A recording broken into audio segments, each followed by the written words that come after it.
Sun travels வடமாகாணத்தில் சட்டபூர்வமான அனுமதியுடன் இயங்குகின்ற visa consultants and ticket agent. உங்கள் பெறுமதியான கடவுச்சீட்டுகள், ஆவணங்கள் போன்றவற்றுக்கு பாதுகாப்பான அனுமதி பெற்ற நிறுவனம் சன் டிராவல்ஸ்.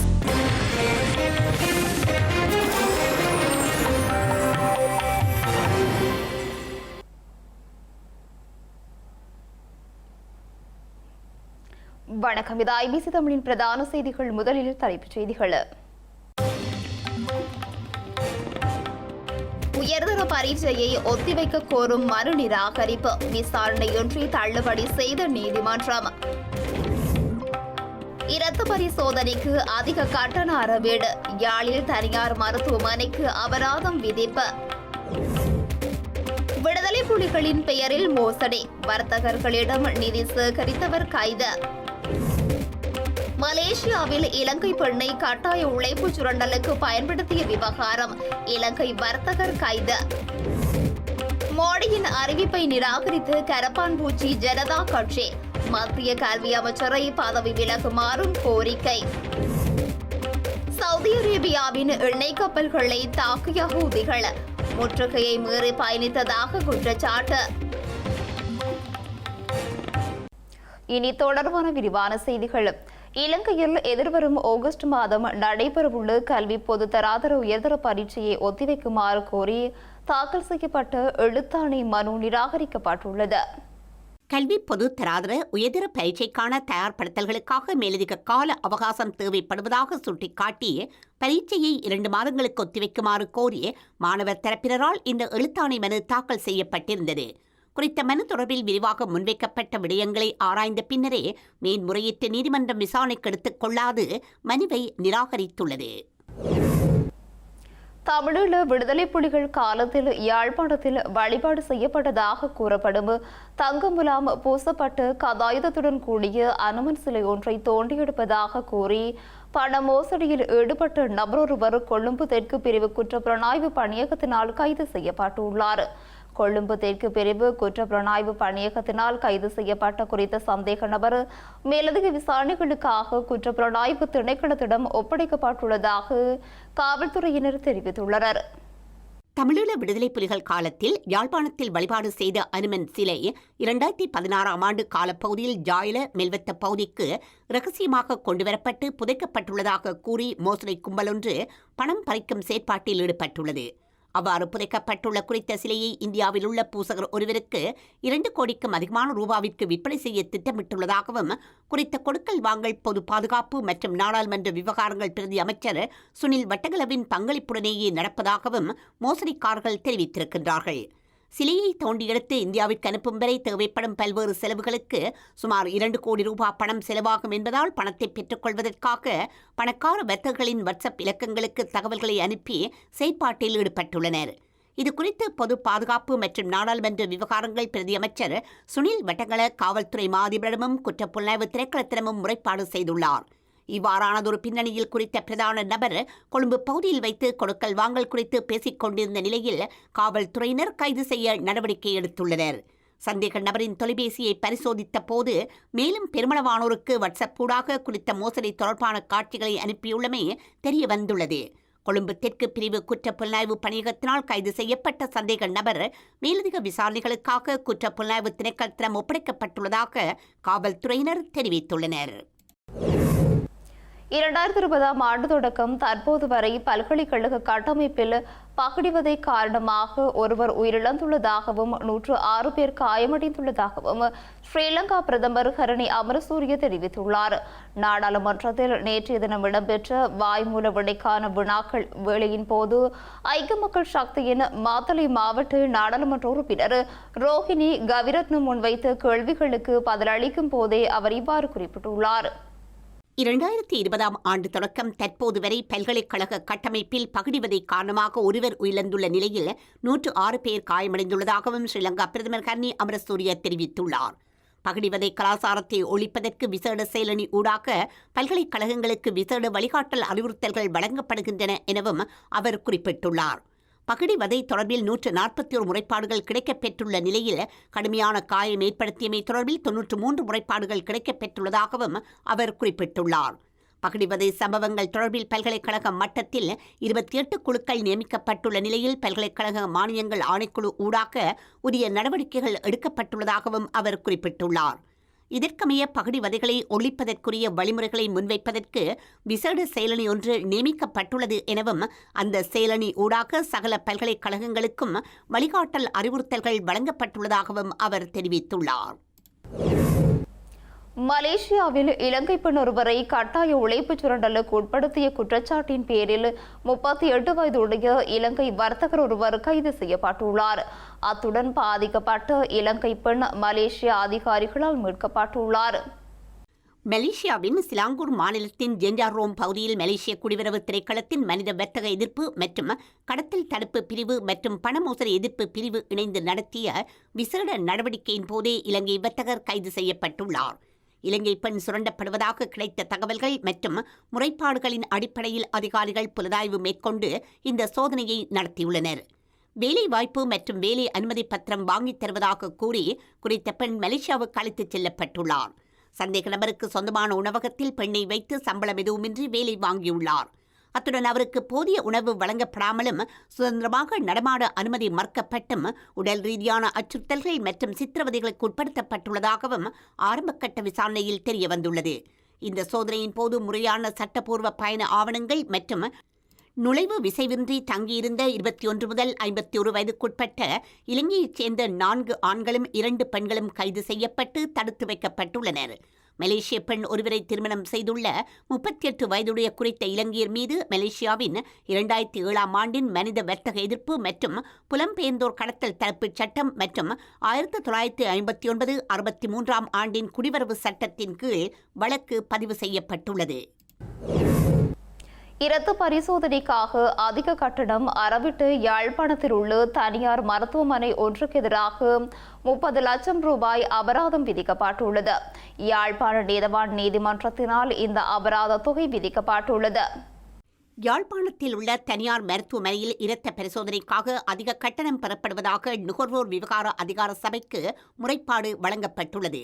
குறித்த முறைப்பாட்டிற்கமைய மேற்கொள்ளப்பட்ட விசேட நடவடிக்கையின் போது யாழ்ப்பாணம் பலாலி வீதியில் கந்தர்மடம் சந்திக்கு அருகில் உள்ள தனியார் மருத்துவமனை ஒன்றில் அதிக கட்டணம் அறவிடப்படுகின்றமை கண்டுபிடிக்கப்பட்டுள்ளது.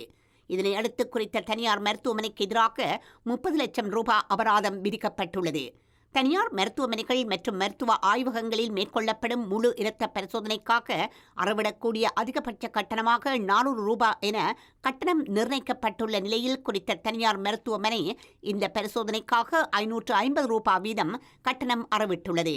இந்த விடயம் தொடர்பில் தாக்கல் செய்யப்பட்ட வழக்கு விசாரணைக்கு எடுக்கப்பட்ட போது குற்றம் சாட்டப்பட்ட நிறுவனம் தனது குற்றத்தை ஒப்புக்கொண்டதை அடுத்து குறித்த நிறுவனத்திற்கு 30 லட்சம் ரூபாய் அபராதம் விதித்து நீதிமன்றம் உத்தரவிட்டது.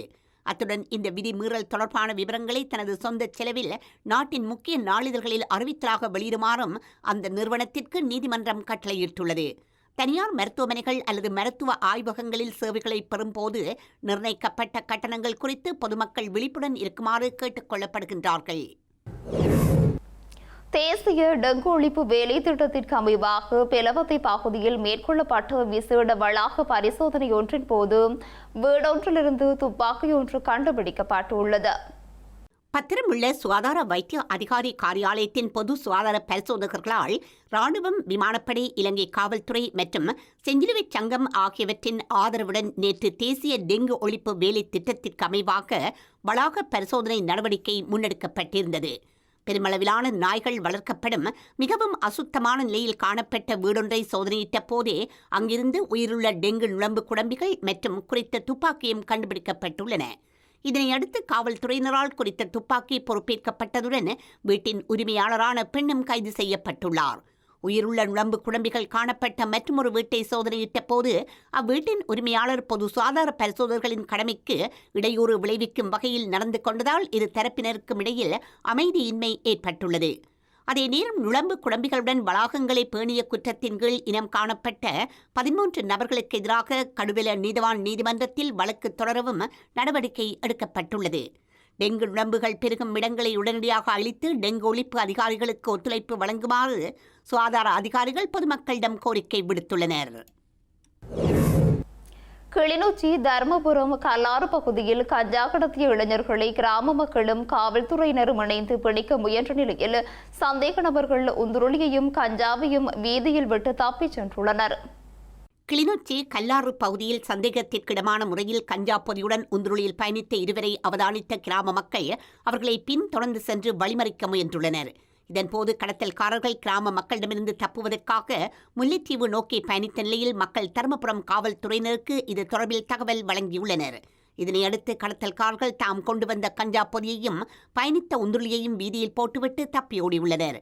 தப்பியோடியவர்களிடம் கைத்துப்பாக்கி ஒன்றும் காணப்பட்டதாக கிராம மக்கள் காவல்துறையினரிடம் தெரிவித்துள்ளனர்.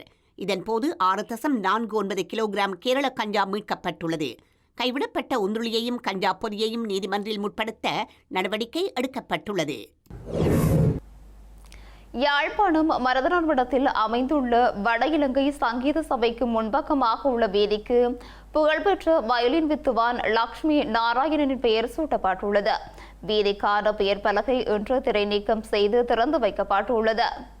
இசைத்துறைக்கு வயலின் வித்வான் லக்ஷ்மி நாராயணா ஆற்றிய சிறப்பான பங்களிப்பை நினைவு கூறும் வகையில் யாழ்ப்பாணம் மருதனார் மடத்தில் அமைந்துள்ள வட இலங்கை சங்கீத சபைக்கு முன்பக்கமாக உள்ள வீதிக்கு அவரது பெயர் சூட்டப்பட்டு பெயர் பலகை திறந்து வைக்கப்பட்டுள்ளது. இந்த நிகழ்வில் ஸ்ரீலங்கா புத்த சாசன சமய மற்றும் கலாசார அலுவல்கள் அமைச்சர் பேராசிரியர் ஹினிதும சுனில் செனவி பிரதம விருந்தினராக கலந்து கொண்டார். மேலும் இந்தியாவிலிருந்து வருகை தந்த பிரபல வயலின் வித்வான் எல் சுப்பிரமணியம் உள்ளிட்ட சிறப்பு விருந்தினர்கள் கலந்து கொண்டு பெயர் பலகையை திரைநீக்கம் செய்து வைத்தனர். இந்நிகழ்வில் இசை மற்றும் கலைத்துறையைச் சார்ந்த பலரும் கலாசார ஆர்வலர்களும் பொதுமக்களும் கலந்து கொண்டனர். மருத்துவக் கல்லூரிக்கான நுழைவுப் பரீட்சை வினாத்தாள் கசிவு விவகாரத்தை விசாரிக்க விரைவு நீதிமன்றம் அமைக்கப்படும் என்று இந்திய பிரதமரின் அறிவிப்பை கரப்பான்பூச்சி ஜனதா கட்சி நிராகரித்துள்ளது. நீட் வினாத்தாள் கசிவு விவகாரத்திற்கு பொறுப்பேற்று மத்திய கல்வி மந்திரி தர்மேந்திர பிரதான் பதவி விலக வேண்டும் என்ற கோரிக்கையை வலியுறுத்தி கரப்பாம்பூச்சி ஜனதா கட்சியினர் கடந்த மாதம் 20ஆம் தேதி முதல் டெல்லி ஜந்தர் மந்தரில் போராட்டம் நடத்தி வருகின்றனர். இவர்களது போராட்டம் 34வது நாளை எட்டியுள்ள நிலையில் போராட்டத்திற்கு பல்வேறு அரசியல் கட்சித் தலைவர்களும் ஆதரவு தெரிவித்து வருகின்றனர். இந்த நிலையில் போராட்டம் தொடர்பாக பிரதமர் மோடி வெளியிட்டுள்ள எக்ஸ்தல பதிவில் இளைஞர் நலன் மற்றும் எதிர்காலத்தை விட முக்கியமானது எதுவும் இல்லை என்றும் மாணவர்களின் நலனை பாதுகாக்க தொடர் நடவடிக்கை எடுத்து வரும் நிலையில் விரைவு நீதிமன்றம் அமைக்க முடிவு செய்யப்பட்டுள்ளதாகவும் தெரிவித்துள்ளார். வினாத்தாள் கசிவில் தொடர்புடையோருக்கு கடும் தண்டனை கிடைப்பதை உறுதி செய்ய விரைவு நீதிமன்றம் அமைக்கப்படும் என்றும் அதற்கு தேவையான அனைத்து நடவடிக்கைகளையும் மேற்கொள்ளவும் சம்பந்தப்பட்ட அதிகாரிகளுக்கு உத்தரவிடப்பட்டுள்ளதாகவும் கூறியுள்ளார். வினாத்தாள் கசிவு விவகாரத்தில் குற்றமிழைத்த அனைவரும் தண்டிக்கப்படுவார்கள் என்றும் மோடி கூறியுள்ளார். இந்த நிலையில் பிரதமரின் கருத்தை நிராகரித்த கரப்பான்பூச்சி ஜனதா கட்சி மத்திய கல்வி அமைச்சர் தர்மேந்திர பிரதான் பதவி விலக வேண்டும் என மீண்டும் வலியுறுத்தியுள்ளது. ஈரான் மீது அமெரிக்கா 12வது நாளாக தாக்குதல்களை நடத்தி வரும் நிலையில் செங்கடலில் பயணித்த 2 சவுதி அரேபியாவின் எண்ணெய் தாங்கி கப்பல்கள் மீது தாக்குதல் நடத்தியதாக ஜெர்மனின் ஹவுதி கிளர்ச்சியாளர்கள் தெரிவித்துள்ளனர். ஹோர்முஸ் நீரிணையை கட்டுப்படுத்தும் ஈரானின் முயற்சிக்கு ஆதரவளிக்கும் வகையில் செங்கடலில் இந்த தாக்குதல் நடத்தப்பட்டுள்ளதாக தெரிவிக்கப்படுகிறது. இதனிடையே அமெரிக்க ஜனாதிபதி டொனால்டு டிரம்பின் வழிகாட்டலில் ஈரான் மீது புதிய தாக்குதல்களை ஆரம்பித்துள்ளதாக அமெரிக்க ராணுவம் தெரிவித்துள்ளது. அதன்படி தொடர்ந்தும் 12வது நாளாகவும் அமெரிக்கா ஈரான் மீது தாக்குதல்களை நடத்தி வருகிறது. நேற்றைய தாக்குதலில் 2 உயிரிழந்துள்ளதுடன் ஹோர்முஸ் நீரிணையில் கனிவெடிகள் புதைக்கப்பட்ட பாதையில் ஏற்பட்ட வெடிவிபத்தில் எண்ணெய் கப்பல் ஒன்று தீப்பிடித்ததாகவும் ஈரானிய அரசு ஊடகங்கள் தெரிவித்தன. இந்த நிலையிலேயே செங்கடலில் பயணித்த 2 சவுதி அரேபியாவின் எண்ணெய் தாங்கி கப்பல்கள் மீது தாக்குதல் நடத்தியதாக யேமனின் ஹூதி கிளர்ச்சியாளர்கள் தெரிவித்துள்ளனர். தங்கள் கடற்படை முற்றுகையை மீறி பயணித்த கப்பல்களை ஆளில்லா கலன்கள் மற்றும் ஏவுகணைகள் மூலம் குறிவைத்ததாக ஹூதி குழுவின் இராணுவ செய்தி தொடர்பாளர் ஜக்யா ஜரி தெரிவித்துள்ளார். செய்திகளின் நிறைவாக மீண்டும் தலைப்புச் செய்திகள். உயர்தர பரீட்சையை ஒத்திவைக்க கோரும் மனு நிராகரிப்பு, விசாரணையின்றி தள்ளுபடி செய்த நீதிமன்றம். இரத்த பரிசோதனைக்கு அதிக கட்டண அறவீடு, யாழில் தனியார் மருத்துவமனைக்கு அபராதம் விதிப்பு. விடுதலை புலிகளின் பெயரில் மோசடி, வர்த்தகர்களிடம் நிதி சேகரித்தவர் கைது. மலேசியாவில் இலங்கை பெண்ணை கட்டாய உழைப்பு சுரண்டலுக்கு பயன்படுத்திய விவகாரம், இலங்கை வர்த்தகர் கைது. மோடியின் அறிவிப்பை நிராகரித்து கரப்பான்பூச்சி ஜனதா கட்சி. மத்திய கல்வி அமைச்சரை பதவி விலகுமாறும் கோரிக்கை. சவுதி அரேபியாவின் எண்ணெய் கப்பல்களை தாக்கிய ஹூதிகள் முற்றுகையை மீறி பயணித்ததாக குற்றச்சாட்டு. இத்துடன் ஐபிசி தமிழின் பிரதான செய்திகள் நிறைவு பெற்றன. உடனுக்குடன் செய்திகளை அறிந்து கொள்ள IBC தமிழ்.com என்ற எமது இணையதளத்தினை பார்வையிடுங்கள். வணக்கம்.